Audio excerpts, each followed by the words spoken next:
Zdravite vo уште едно Миленко Недолковски шоу на Канал 5 телевизија.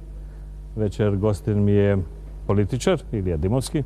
Добро вечер, Илија. Добро вечер. Со тоа што ќе го замолам него да има трпение, а вие ќе видите што всушност имам неколку работи да ви кажем. Оти ова со Велија Рамковски станува стварно веќе некоја сапунско, индиско, турско, не знам каква шпанска серија.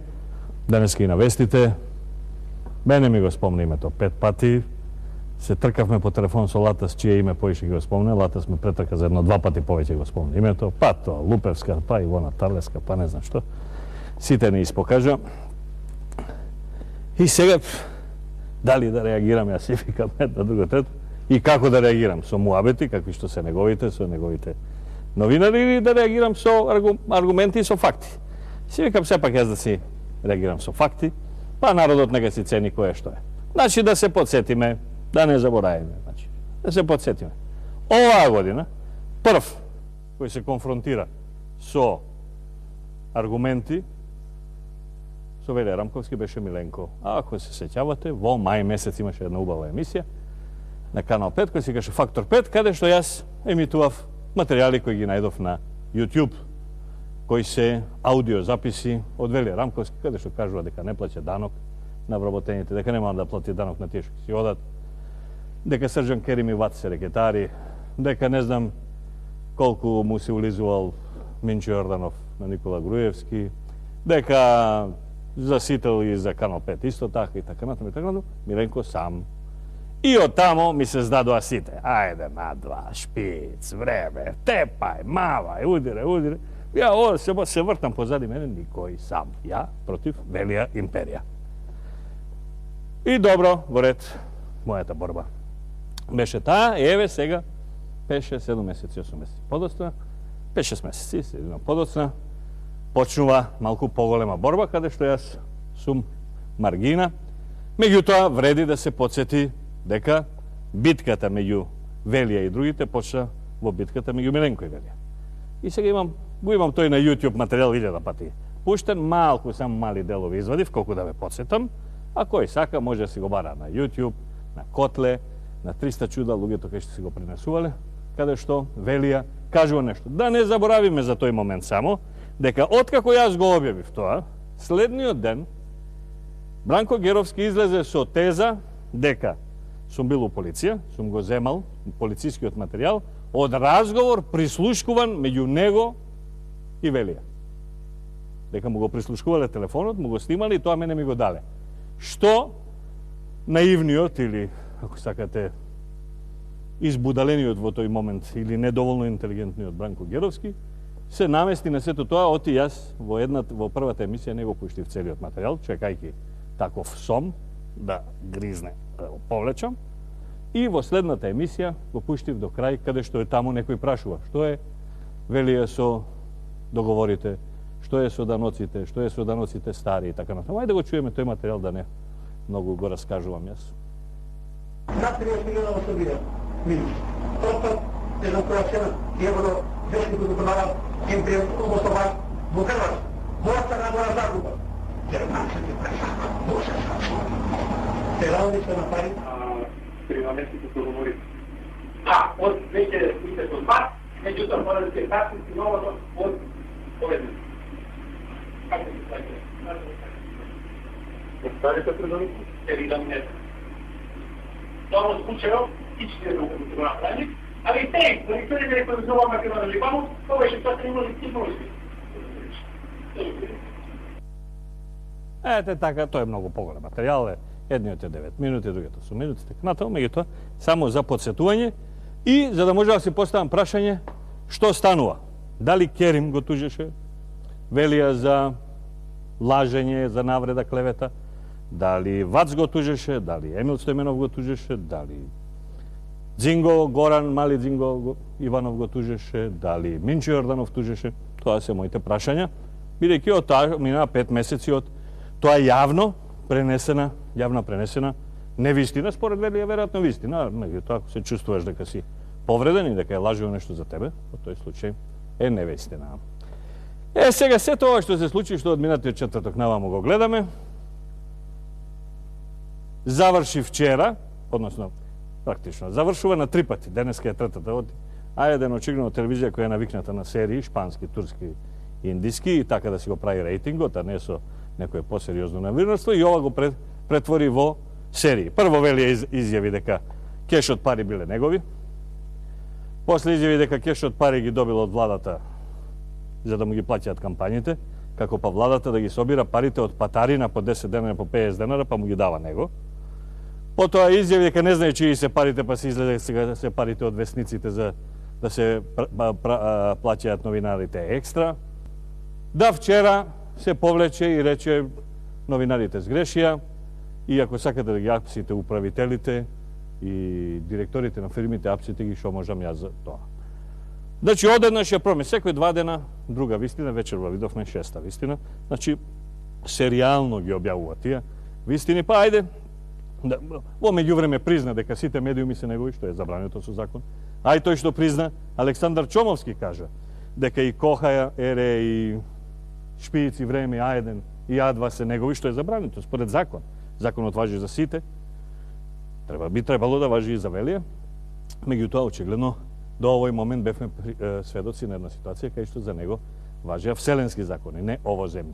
Ајде да го видиме и тој дел каде што се пишмани на 2-3 пати. Велија, до вчера... И ние, мислам, претеравме.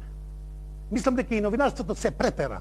Гледачот, информирај го. Мислам дека тука сгрешивме. Зато го прекинуваме сега. Зашто вчера гинеа новинарите? Зашто народ се собра?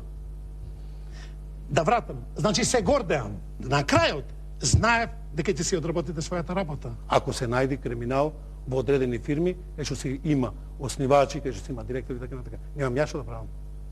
Законот ќе си прави својата работа. Не знам што е нејасно во овие изјави негови, дадени во целост, значи мисла од почеток до крај. Од вовед, од голема буква, од реченица, до заклучок, до точка, не знам што, значи не се извадени од контекст. Се точно каде што вели новинарите претера, неговите новинари. Сега прекинувам. Тие што се управители и основачи во фирмите, тие нека го јадат, тоа го кажува Велија.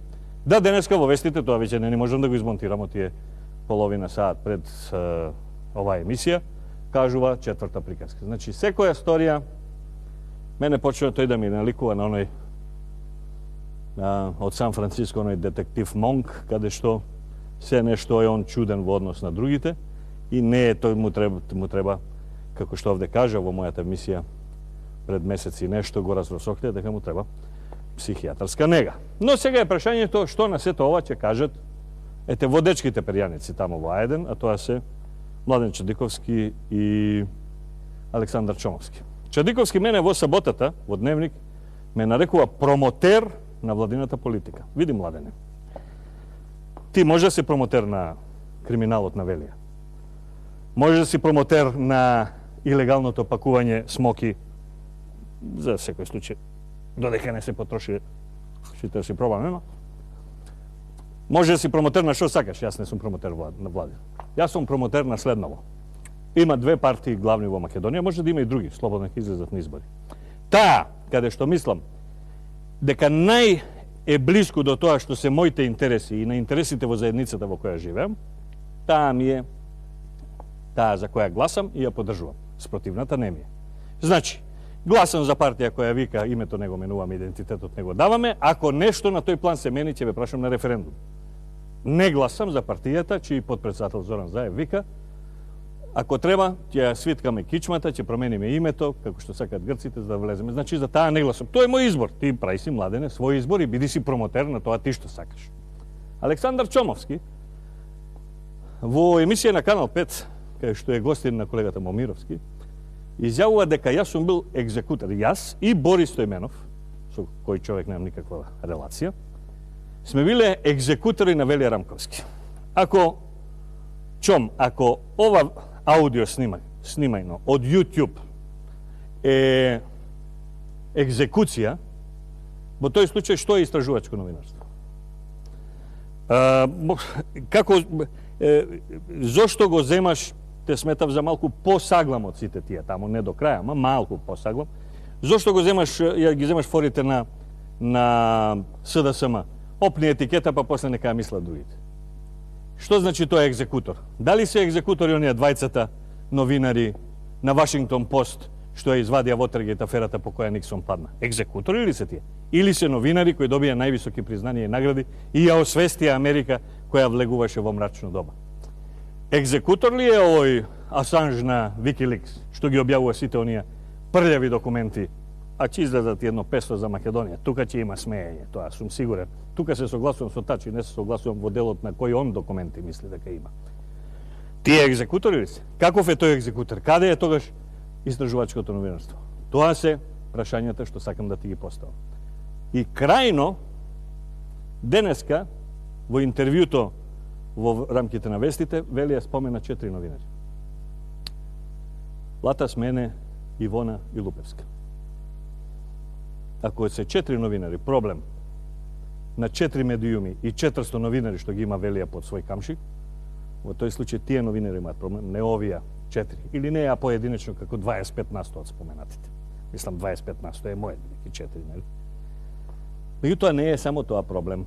За да го докажам тоа, нели, со аргументи, не со ала-бала муабет, еве извадив неколку од минатата сабота до денеска неколку перјаници на македонското новинарство од различни медиуми што имаат напишано. Кратко ќе прочитам, нема да ви одземам многу време. Прво, минатата сабота, Кате Блажевска вели вака: по се што видов на лице место, значи Кате била на Перонаков ББ, на се што видов на лице место на моите колеги од А1 кои прексиноќа ме прашаа зошто не сакам да учествувам во отворената дебата, јавно ќе им одговорам, вели Блажевска. Не сакав со своето присуство да им дадам легитимитет на плејадата инстант ловци на ефтини политички поени. Апсолутно се согласувам. На луѓе што кога се на власт имаат друг аршин за демократијата, различен од тој што завчера го проповедаа. Не сакав да седнам на иста маса со луѓе што дотрчаа во А1 не заради поддршка за новинарите, туку заради бесплатна минутажа во која видоа отворена ТВ можност за уривање на власта на Груевски. Не сакам да седам до лицемери кои дојдоа само за да ги оплодат своите политички амбиции. Не сакав да седнам на столче во кое претходно седел човек кој пред една деценија го воведе естрадниот начин, јас би рекол слаткарскиот од пула начин на дејствување на полицијата, а денес згрозено го критикува. Тоа пишува Кате Блажевска. Добро, Кате. Пишува вторник, 30 ноември, Нина Ниневска Фидановска, тој е главниот говорен уредник на Утрински весник, весник со кој многу пати сум се конфронтирал, кај кој знам кој е главниот говорен уредник, тоа е Нина, иако со жената не се знам лично, и знам дека Ерол Ризаов не е уредник, што, например, А1 тоа не го знаеше во ниту еден момент, па го представуваше дека е тој главниот уредник. Нина Ниневска Фидановска пишува, меѓу другото, вели, само бенефицијаните од Б1 телевизија. Пишува вака. Но за жал, има и еден друг мотив, респектирани колеги од А1, се обрека кон нив, има друг мотив зошто и ние не дојдовме да гориме во огнот заедно со вас. Низок е можеби тој мотив, признавам, но еве јас ќе се дрзнам и јавно ќе го соопштам, иако верувам дека потајно го почувствувале многумина од нашата напатена новинарска фела. А тоа е што веќе ни дојде преку глава од вашата самобендисаност и наперченост, вашиот став дека новинарството во Македонија почнува и завршува со вас и со вашиот наводен надвселенски професионализам. Нина Ниневска Фидановска. Во ред. Сашо Коколанов, ова е па уредник у Дневник, главен и одговорник. Преубав наслов. Хедис револуција. Хедис револуција. Пишува Хедис револуција. Хедис револуцијата што се крена на Перонаков без број, во таа смисла, ги нема сите идеали на број. Во неа слободата служи како параван, зад кој треба да се изметат еднаквоста и правдата. Слобода на новинарството, да, меѓутоа еднаквоста дека сме сите исти пред правдата и правдата како таква каде што сме сите исти, ја нема. Последно, мојот омилен текст од оваа недела, Пан Деколе Мишевски во неговиот бизнис